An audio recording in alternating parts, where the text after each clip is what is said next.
Pull my heart out of my chest, train my mind so I forget. Sink your teeth into my bones, dig me out, then fill the hole. Tear me apart, tear me apart. Hey, salut à vous et bienvenue sur Facebook Cuisine, j'espère que vous allez bien. En tout cas pour ma part ça va super puisque aujourd'hui on se retrouve pour un nouvel épisode de Derrière le bar où je vous présente la sangria. Pour les ingrédients c'est très simple, j'ai décidé de prendre de la limonade, une bouteille de vin rouge assez corsé, 50 g de sucre, 8 centilitres de rhum blanc, une demi-cuillère à café de cannelle, un citron coupé sans la peau et le jus en plus d'un demi-citron, une pomme Granny Smith coupée finement et 3 oranges sanguines. Donc pourquoi des oranges sanguines? Tout simplement je les trouve très jolies et un petit peu meilleures. Bon après chacun ses goûts. Deux j'ai enlevé la peau et je les ai coupées finement. Et une où j'ai laissé, il faut savoir que la peau apporte une certaine amertume que je ne veux pas. Bien sûr, vous pouvez utiliser d'autres fruits comme la fraise ou la framboise, mais je vous conseille de les mettre au dernier moment car elles vont vraiment perdre leur aspect à la fois esthétique et physique, ce qui fait que vous allez avoir quelque chose de pas joli, assez pâteux et c'est pas ce que l'on souhaite. Donc pour débuter la recette, c'est très simple, vous allez voir. Donc vous prenez votre saladier, voilà, je fais un petit peu de place. Et on va commencer à mettre le sucre et notre alcool. Donc là, ce que je vous conseille, c'est déjà de commencer à mélanger un petit peu, puisque ça va permettre que le sucre se dissoude davantage. Donc vous mélangez, voilà. Et ensuite, on va ajouter notre vin rouge. Donc là, vous mettez toute la bouteille. En même temps, vous pouvez mélanger.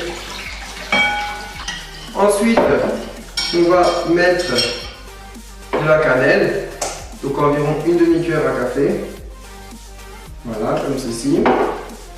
Vous allez mettre le citron coupé plus le demi-citron. Et pour les fruits, vous allez tout mettre, sauf deux que moi j'ai gardé pour le déco du verre. Pour la déco, pardon, du verre.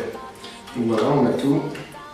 Et là, on va laisser ça macérer. Donc l'idéal, c'est 2 à 3 jours parce que ça va donner vraiment les fruits vont donner un bon goût au vin et les fruits vont aussi s'imprégner du vin et vont être succulents, vous allez voir. Donc là la sangria prend forme, donc déjà il y a une bonne odeur, je peux vous le dire, la cannelle plus le vin rouge, ça sent très bon. Et ce qu'il faut encore rajouter, c'est tout simplement la gousse de vanille. Donc pour cela, je l'ai coupée en deux. Et avant de la mettre dedans, il est important de gratter à l'aide du dos du couteau tous les petits grains que vous allez trouver. Donc si vous passez d'un coup et que vous appuyez bien contre votre doigt, vous allez pouvoir prendre tous les grains. Voilà. Si ça ne va pas, vous passez une deuxième fois. Et vous faites ça pour la deuxième. Et il ne vous reste plus qu'à mélanger. Vous mettez vos gousses également dedans. Vous allez récupérer sur le bord ce que vous avez mis. Voilà, vous grattez bien sur votre couteau et vous allez bien mélanger. Voilà. Et ensuite vous allez, comme je l'ai dit précédemment, laisser macérer ça au frigo. Donc ce que je vous conseille, c'est de recouvrir avec un film alimentaire. Et d'ici 1, 2, voire 3 jours, au mieux 3 jours, après pas trop long, bien sûr, vous allez voir que ça a changé d'aspect. Les fruits sont beaucoup moins colorés, en plus la couleur du vin, mais l'odeur est bien différente. Même si j'ai pas laissé mariner ma sangria, je vais quand même vous montrer comment faire. Donc une fois qu'elle a bien mariné, vous allez mettre environ un demi-litre de limonade dans le saladier ou 1 litre si vous voulez quelque chose d'assez léger. Donc moi je vais vous montrer. Donc vous prenez un verre, vous allez mettre un peu de notre sangria. Il est aussi important d'avoir beaucoup de fruits parce que vous verrez c'est vraiment très bon. Et en Espagne il faut qu'il y ait des fruits et c'est comme ça que ça se fait. Donc voilà, je me suis servi un verre. Ensuite, moi pour ma part, je vais réaliser la sangria en mettant la limonade comme ceci. Vu que le lait, je compte le laisser mariner.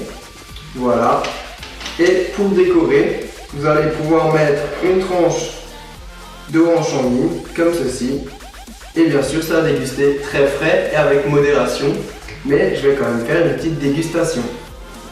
Donc c'est parti. Waouh!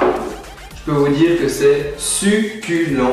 C'est une super recette pour cet été parce que c'est très simple à faire. En plus, quand vous avez des invités autour d'un barbecue, c'est l'idéal. Je vous conseille vraiment. Donc sur ce, j'espère que cette nouvelle vidéo vous aura plu. Et puis prenez soin de vous et bye bye.